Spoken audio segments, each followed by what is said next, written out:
Maşallah, Allah'ım razı olsun. Biz ilim din tili menен сүйлөп атабыз. Суроо эмне болуп атат? Ошол мустахаб деп өтүп кетип атасың, мандуб деп өтүп кетип атасың, фарз деп өтүп кетип атасың, макрух деп өтүп кетип атасың. Ошонун термини, илимий терминдерин чечмелеп бир сабак кылсаңыз жакшы болот эле дейт. Туура пикир да. Макрух десе, бул боло бере турган деген нерсе эмес. Макрух экиге бөлүнөт. Макрух тахрими, арамга жакынраак макрух, макрух танзихи, адалга жакынраак макрух.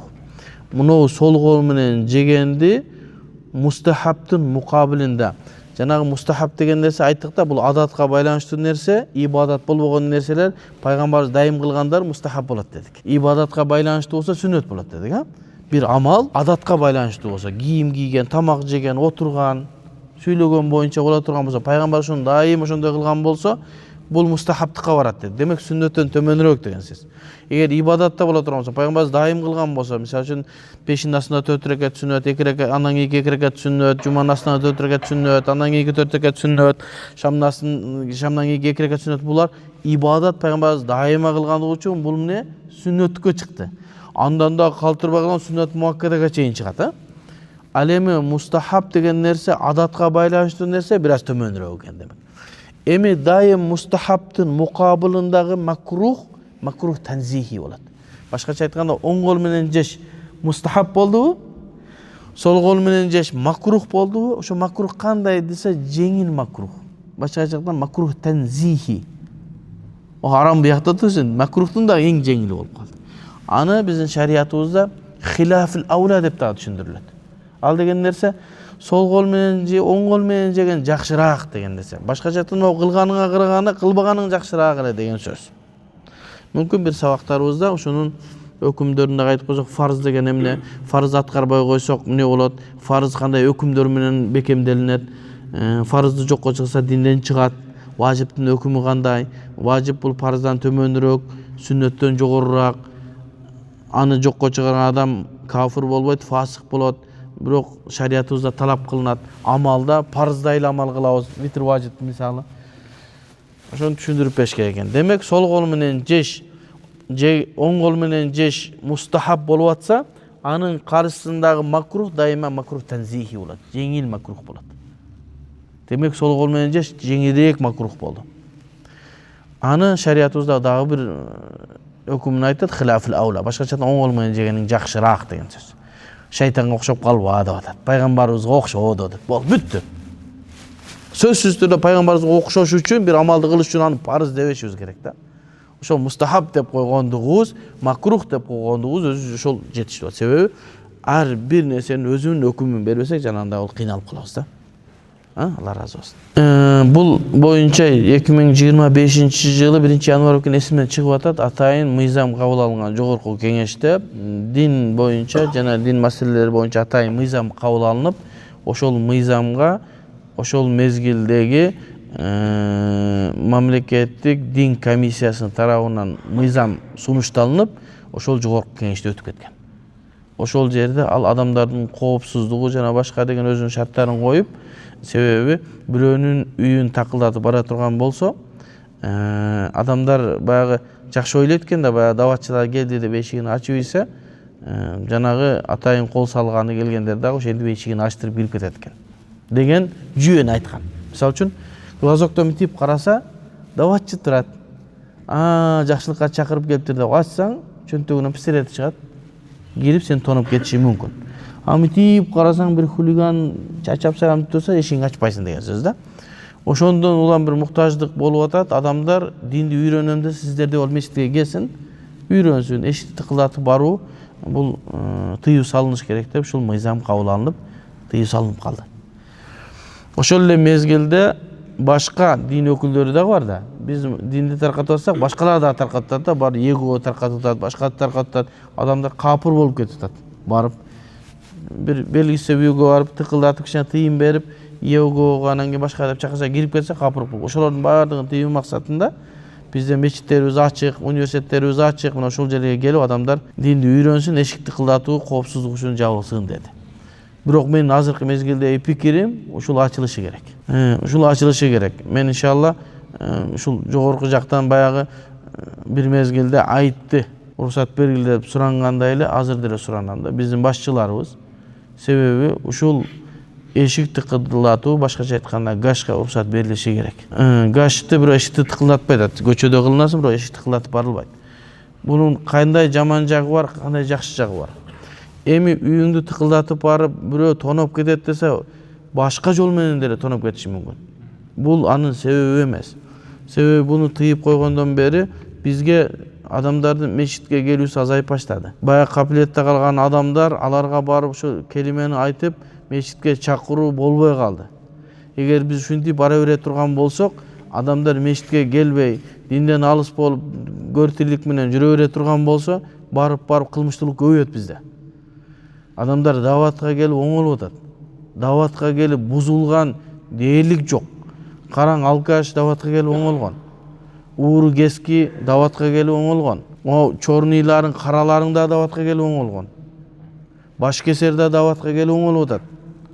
Бул эшикти тыкылдатуу шариятыбызда милдеттүү нерсе болбосо дагы даватка чакыруунун бир жакшы усулу бул. Пайгамбарыбыз бир мезгилде колдонгон. Кыргызстанда ошонун жемиши өтө жакшы болду. Канча деген адамдар мусулман болду. Мусулман болуп, динди кабыл алып, намазга келип калды деген, ал кылмыштуулуктан кайтты деген сөз. Эгерде биз ошенте берсек, адамдар динден алыс боло берсе, мүмкүн менин сабагымды көп адамдар укпашы мүмкүн. Бирок эшикти тыкылдатып барганда, ошол жерде биринчи жолу келимени угушу мүмкүн. Анан бирөөнү зыярат кылып деле барасың да. Азыркы мезгилде кошуналарды зыярат кылынбай калдык, туугандарды зыярат кылынбай калдык. Ошо зыярат бабына окшош эле барып, ушул неме кылса, кайра уруксат берилсе, бул мыйзам кайра каралып чыкса, элибизге, жерибизге пайдасы тиет. Башчыларыбыздан дуа кылып үмүт кылабыз, ушуну кайра карап, кайра уруксат берсе, элибизге, жерибизге жакшы болот. Аллахым разы болсун. Баягы тагдыр маселеси, бул боюнча көбүрөөк айтканбыз. Тагдыр маселесин дуа менен тагдыр өзгөрөбү деген маселе. Мисалы үчүн биз тагдырыбызга $1 миллион акчасы болот деп жазса, дуа кылса $2 миллион болуп кетеби деген маселе. Аллах Таала бизге ыктыярды берген. Ыктыяр деген нерсе сенин каалооң бар, бир нерсени кылганга. Ошол сенин каалооңдун негизинде Аллах Таала сенин тагдырыңа эзелтен билип туруп жазып койгон.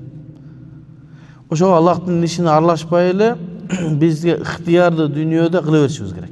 Эгер сен азыр ыктыяр кылган болсоң, тагдырыңа жазылган болот. Ыктыяр кылбаган болсоң, ошо тагдырыңа жазылган. Аллах Таала сенин ыктыяр кылууңду, сен төрөлүү электер ушундай ыктыяр кылышыңды билүүчү сыфаты менен билип туруп тагдырга жазып койгон.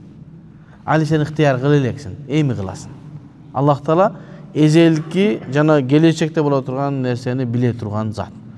Ошого эгер сен дуа кылсаң, Аллахым, сенин ошо дуа кылышың дагы сенин ыктыярыңда болот да, сен дуа кылсаң аягаң өзгөрүлөт. Бардыгы сен тагдырыңа жазылган. Түшүнүктүүбү? Сен дуа кылсаң, ошо дуа кыласың, кылбасың сенин ыктыярыңда да. Сен дуа кылышыңы ыктыяр кылдыбы сага, сен ошо дуа кылсаң эле ыктыяр кылып, Аллах Таала сенин немеңе тагдырыңа ошондой кылып жазып койгон. Ошон үчүн сенде тандоо кылып, дуа кылып, ибадат кылып керек, бешке киребиз иншалла. Бардыгы ашыгы менен болот. Тагдыр маселесинде көп адамдар түшүндүрө албайбыз да.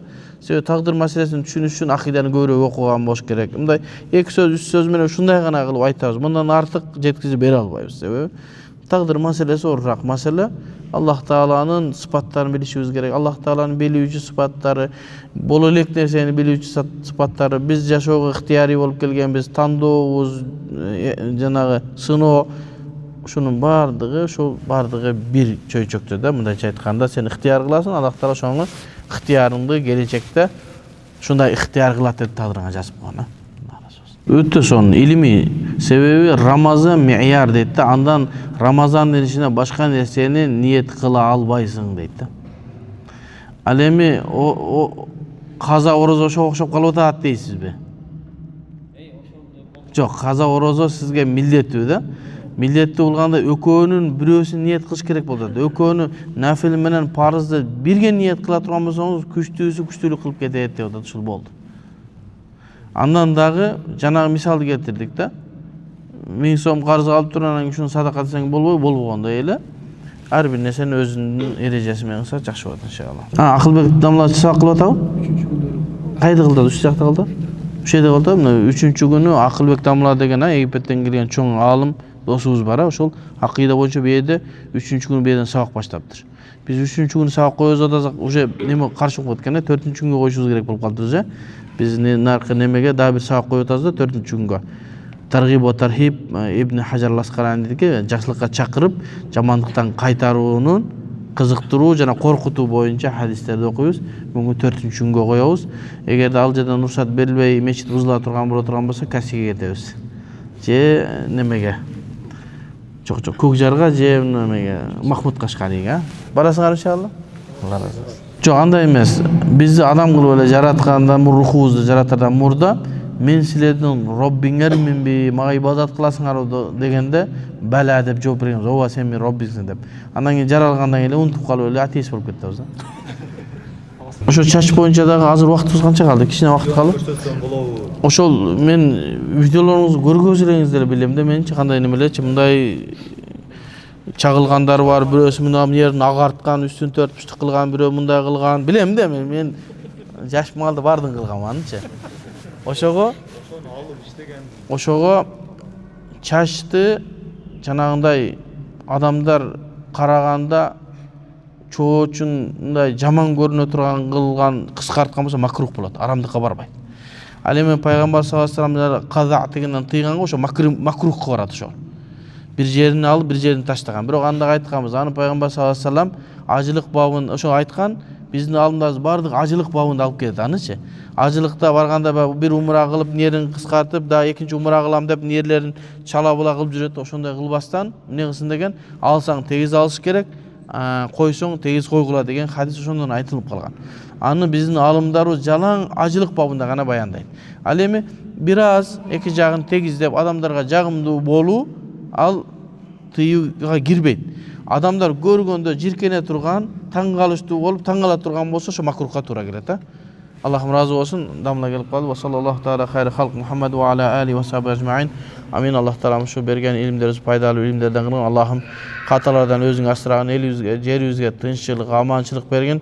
Жаман көз, сөз, кырсыктардан Аллахым элибизди асырасын. Кол көтөргөн мусулман бир туугандардын баардыгын жакшы ниеттерин Аллахым кабыл кылсын. Сабактарыбызды токтотпой уланышын Аллахым насип этсин. Рахматке.